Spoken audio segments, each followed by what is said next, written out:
course, nais kong batiin ang mga bumibisita na sa galing sa iba't ibang mga eskwelahan, the SSGR College of Law students, ang mga estudyante na galing sa FEU, ang galing mga sa UE, sa Arellano, UST, MLQ University, Lyceum, marami pa lang na nakabisita. The Polytechnic University of the Philippines, the Central Escolar University, at lahat ng mga estudyante sa iba't ibang departamento dito sa San Sebastian College. Magandang umaga sa inyong lahat. To the students of the San Sebastian College Recoletos in attendance this morning, to the organizers of the symposium, especially the Political Science Society together,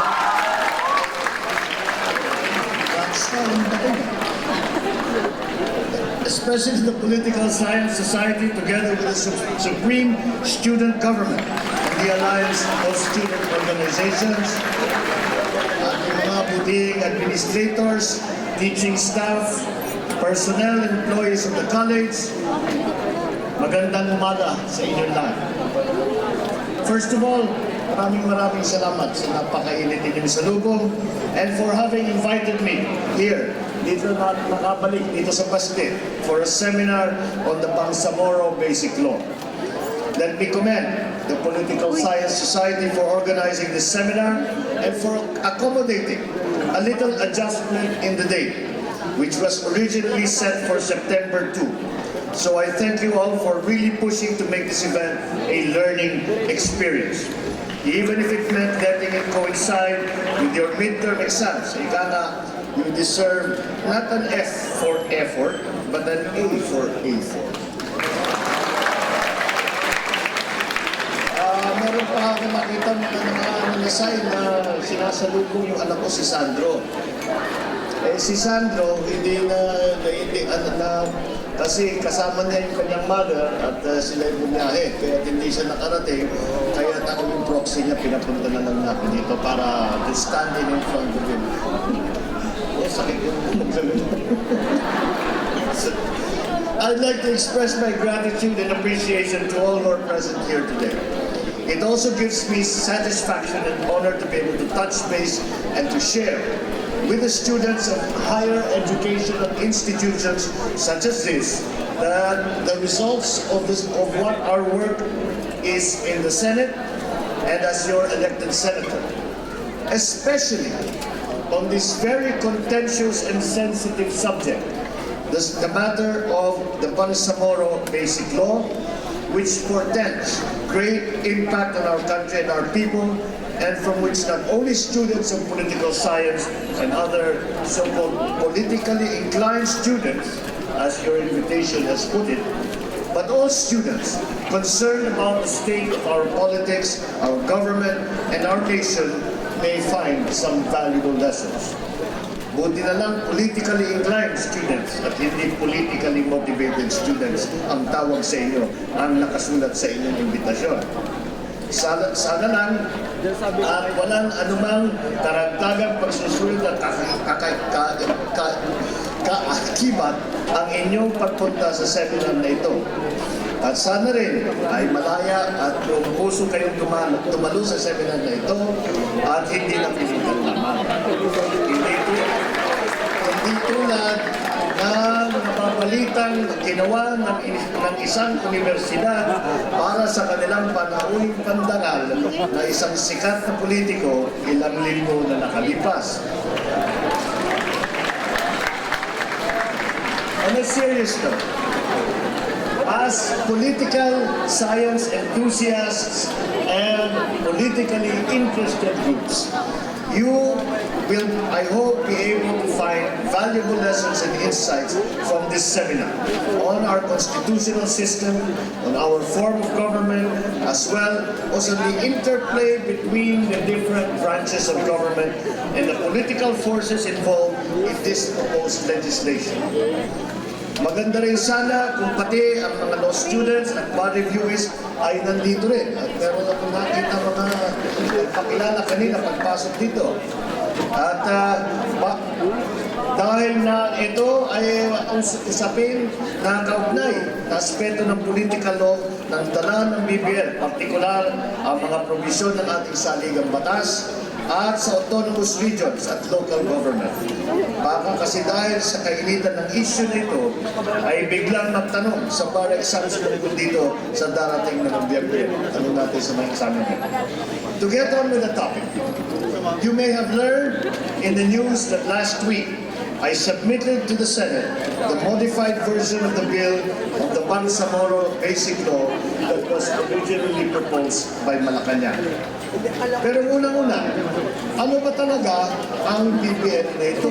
Ano ba itong balas na ating pinag-uusapan? I hope you're all aware of a basic Philippine constitutional principle that certain parts of Mindanao are declared to be on a different political status in relation to the national government and in comparison with other local government units. Say, for example, the city of Manila or Ilocos Norte. This area in Muslim Mindanao has been recognized under Article 10 of the Constitution as an autonomous region, together with the Cordillera region. In essence, they are an aggregation of local government units which share, and I quote, a common and distinctive historical and cultural heritage. Ibig sabihin, may kasaritan sila. But note, however, that the concept of autonomy is essentially and substantially different from the concept of independence. So while they may be viewed as autonomous, they are not independent from the Philippines.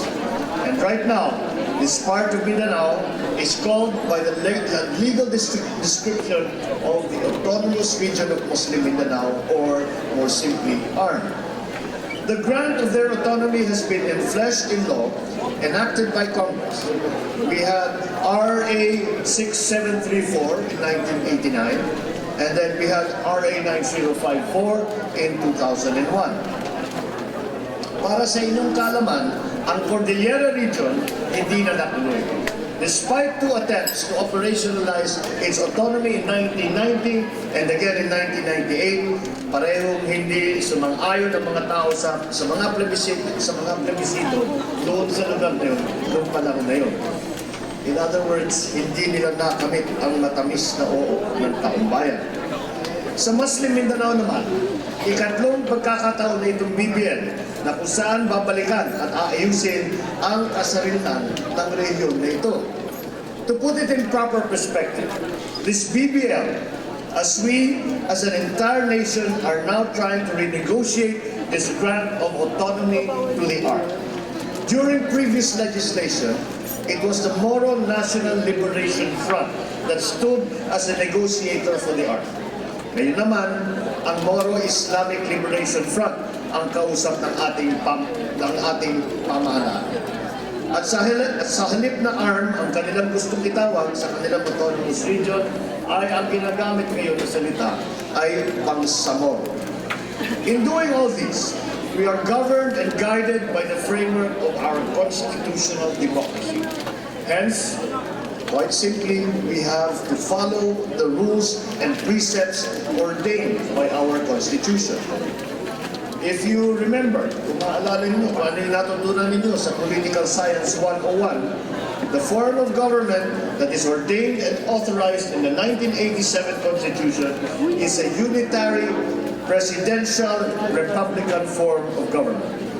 On the national level, we have the executive, legislative, and judicial branches and the independent constitutional bodies.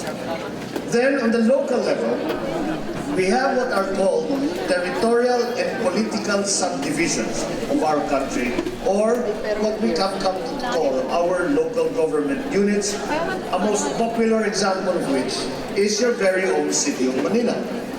These LGUs also enjoy local autonomy, but not to the degree allowed for the ARM and for the Cordilleras.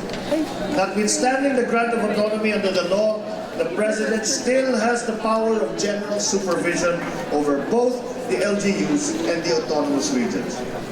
Because of the primacy of our Constitution, because of its superior and overarching law of the country, the BBL, both in its substance and in its procedure for its enactment and enforcement, must follow a certain basic principle, must follow all the basic principles of the Constitution.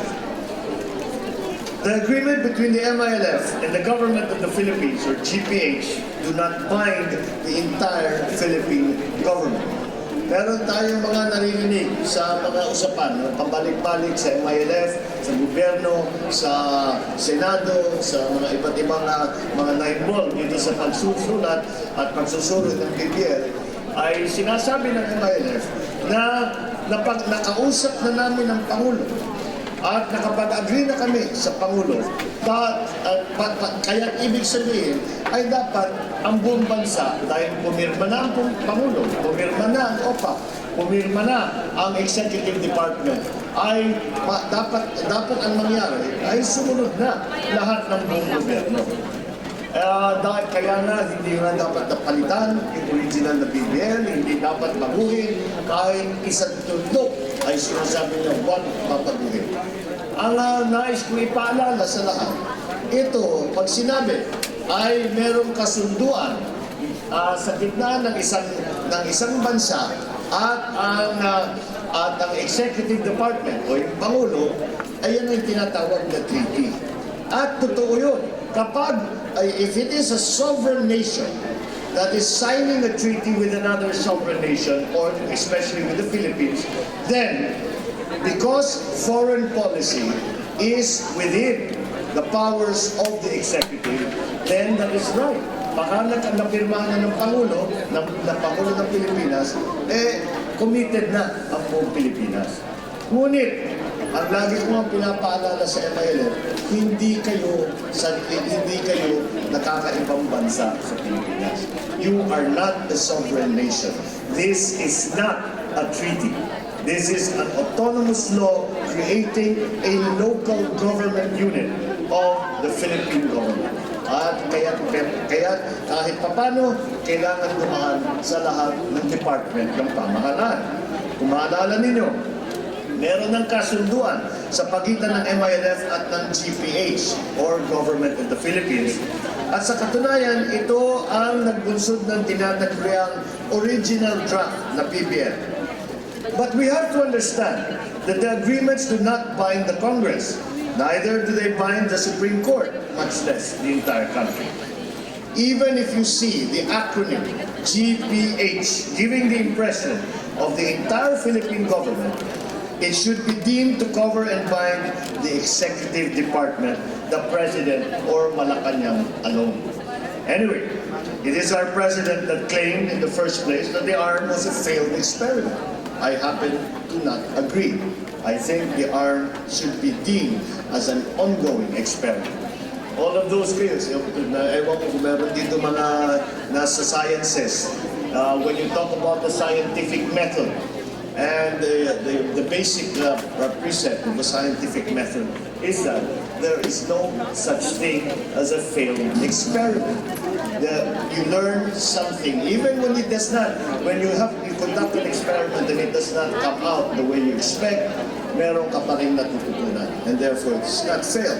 And this would have been my approach to ARM, but that is not what our executive, what our president has decided to do. Congress, through the power of lawmaking, not only has the authority to enact the MILF GPH original draft of the BBL, but also to correlative power to change its terms and make it faithful and amenable to the provisions of the Constitution, and to ensure the balanced and inclusive development of our country and all of its people. In school, we learn that under our present Constitution, Congress is a lawmaking body, not the President. Ibig sabihin, kailangan muna talagang dumaan sa Kongreso nitong BBL bago ito ay maging ganap na batas. Ano man ang nilalaman ng original na BBL. at anuman ang napagkasunduan ng GPH at ng MLF. Pero ang problema, ang malaking problema, ay lumabas sa aming mga pagdinig sa Senado na marami pala sa probisyon ng BBL ay labag sa ating saligang batas. Kaya ang aking ginawa ay minabuti kong humingi na isang pauna at pampaganang lecture o sermon mula sa aming dalubhasa sa Senado tungkol sa saligang batas. Ito si Senator Miriam Defensor Santiago. Ang ginawa ni Senator Miriam ay inimbitahan niya ang mga magagaling at matitinik na mga utak na nakakaalam tungkol sa saligang batas, mga constitutionalist natin, upang pag-aralan ang BBL. At kung ito ay nagsasang-ayon nga sa ating saligang batas. Pagkalabas ng kanyang report at lumabas sa kanyang committee report, ipinagtibay ng report ni Senator Miriam na ang aming naunang hinala. Labag talaga sa konstitusyon ang BBL. Ika nga ng sikat na libro ngayon ni Senator Miriam, Stupid is Forever. Ang gusto raw di umano ng BBL ay gawing isang part sovereign state o isang sub-state ang Bangsamoro. Allegedly, this is a violation of the Constitution because it gives the status of a state to the Bangsamoro Autonomous Region. And that is not allowed. That cannot be done if we are to keep the integrity of our republic. It has all the elements. Kaya ang paghusga kung ano ba talaga, kung ito ba ay isang sovereign state o ito ba ay isang local government, ay may tinatawag na Montevideo Convention. The Montevideo Convention was a convention signed which defined the attributes of which a state, the attributes which, if contained by any political entity, makes it a state. And what are these attributes? Ito ay una-una, they have a permanent population. Secondly, a defined territory. And number three, a capacity to enter into relations with other states. Kung babasahin ninyo yung original na BBL, lahat yan ay napaloob doon sa draft BBL. Meron silang permanent territory, meron din silang defined area, meron silang permanent na populasyon, and meron silang kapasidad na makipag-ugnay, makipag-treaty, makipag-agreement sa iba't ibang bansa. So I have to make sure that the Bangsamoro proposal would not turn the arm into a sovereign state or a state within a state.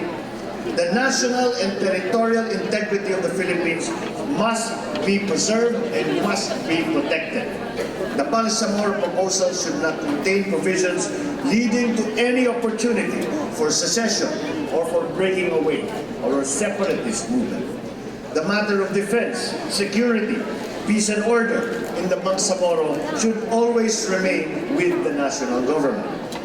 I had to make sure that provisions leading to normalcy in the area were contained in the substitute bill. I fully agree that peace and development in Muslim Mindanao are as much the primary objective of the BBL as the grant of enhanced autonomy. Hence, we included provisions of the so-called normalization of communities and on the decommissioning of forces. Anong ibig sabihin nito? Ang decommissioning of forces ay ibig sabihin, unang-una ay ipapaalam sa atin ng MILF kung sino-sino ang kanilang mga combatant, mga fighter nila. Susunod doon ay ibibigay, idadalhin, decommission their arms. Ibig sabihin, they will be put out of reach of any side in the conflict.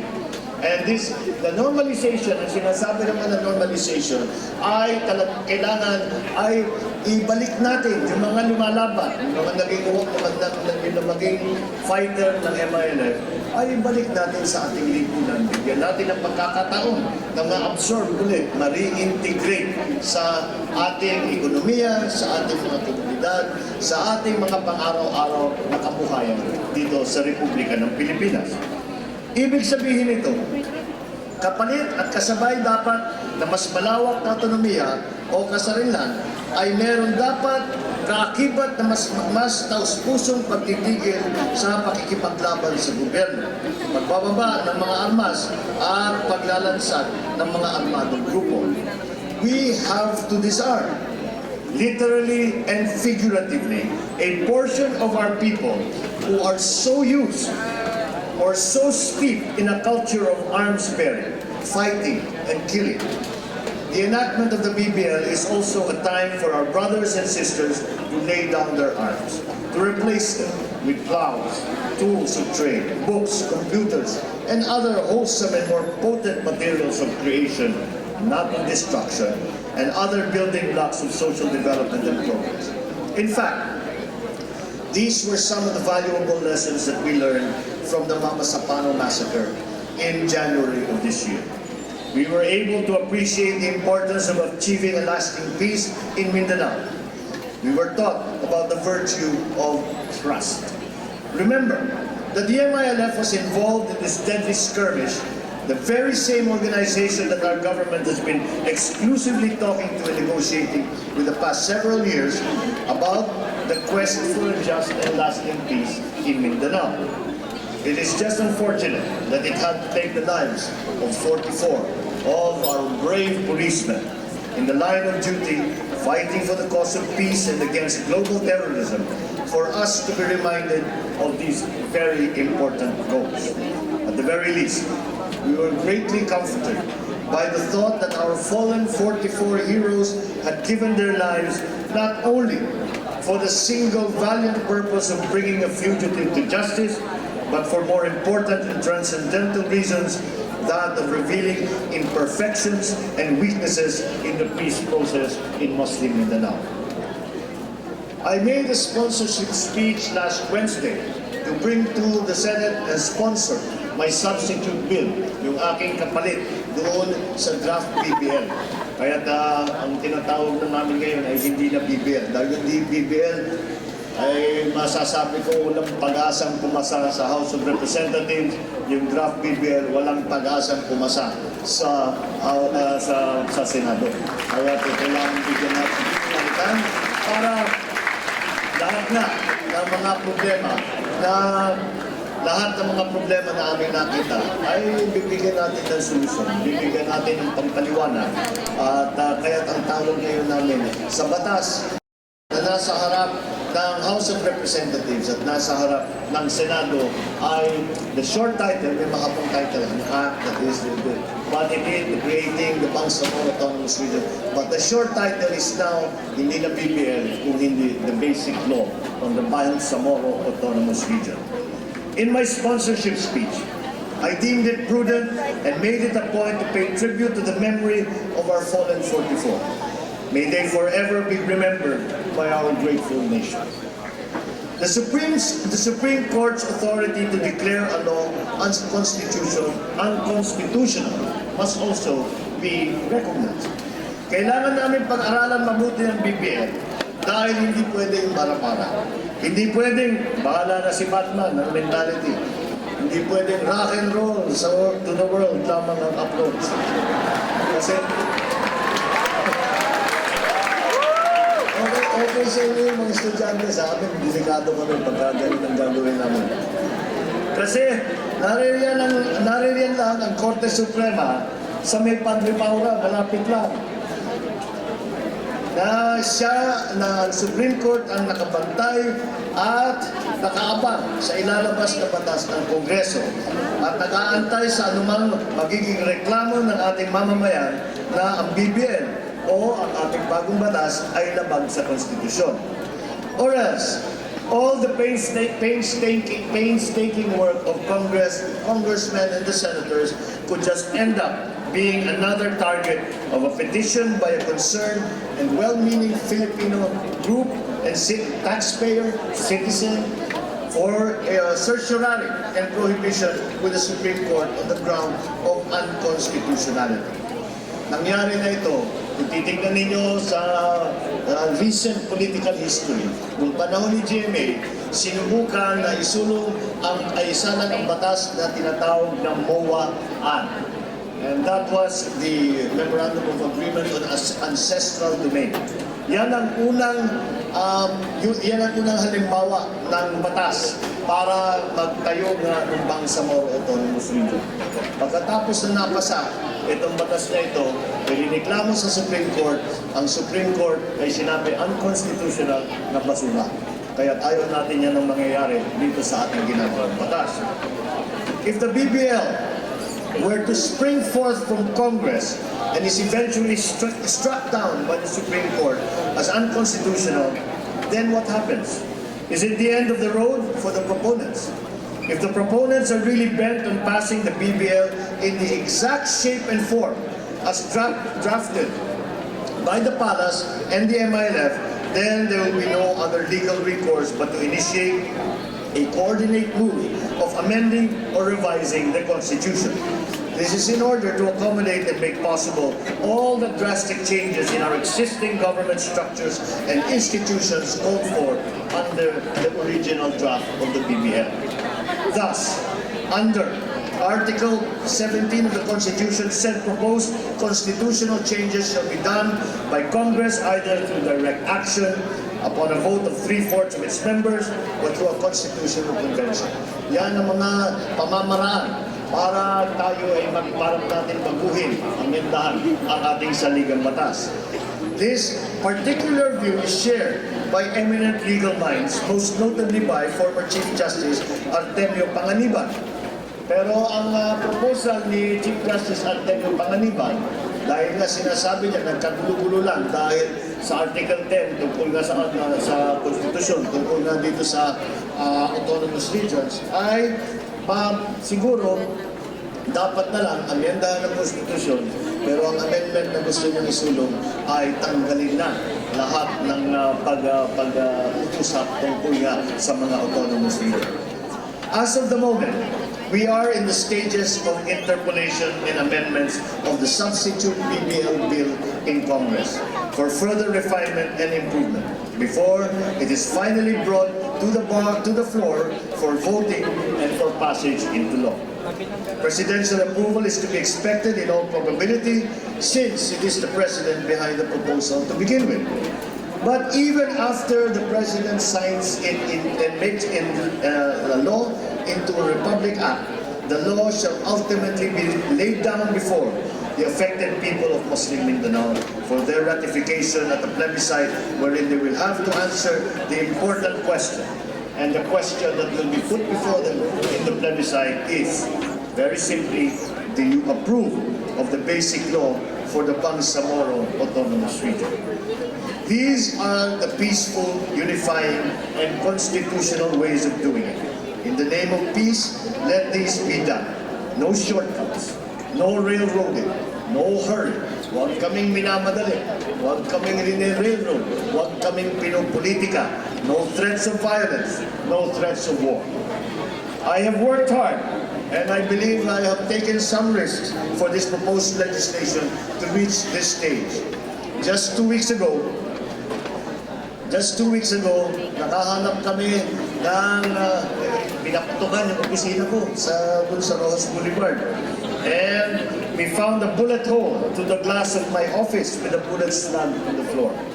But I'm not rattled or shaken at all. I will do everything to make sure that all the hard work will not be just put away when it's set at night. Especially on the mere whims and caprices of unseen forces working and weaving their magic behind the scenes. So sinasabi ko sa kanila, kung sila gusto kaming saktan, ay hindi magbabago ang aming ginagawa. Kung gusto yung takutin, hindi magbabago ang aming paniniwala, magpakahinig kami lahat. Your humble public servant assures the young people here today and for prosperity, that as an elected representative of the Filipino people entrusted with the life and future of the nation, I will continue the effort and the struggles of our patriots by ensuring that the sovereignty and territorial integrity of this country will be kept intact and furthermore will be respected by all, and that our people will be united by a common aspiration for genuine and lasting peace, for order, for justice and development, not only in Mindanao, but in the entire country as well. I hope that you have been able to pick up some lessons about our topic this morning because of its sheer importance to our life as a nation and to our lives as a Filipino people, especially to you, the young people of the country. As the future of this great land, you shall be inheriting the country and the society that we, your progenitors and forebears, are now shaping and molding in your behalf. What we are doing now is history in the making. By your active involvement and your insights in the national dialogue, inspired by the twin Agustinian virtues of caritas, or love, and scientia, knowledge, you too can be part of the process of writing this particular chapter of our nation's history. So I urge you to be involved in your own way as youthful, exuberant, dynamic, and proactive students. I also humbly ask for your support, your patience, and your understanding. Let me end on that note, my dear students. Thank you for your time and attention. Mabuhay ang San Sebastian College. Bravo Basket!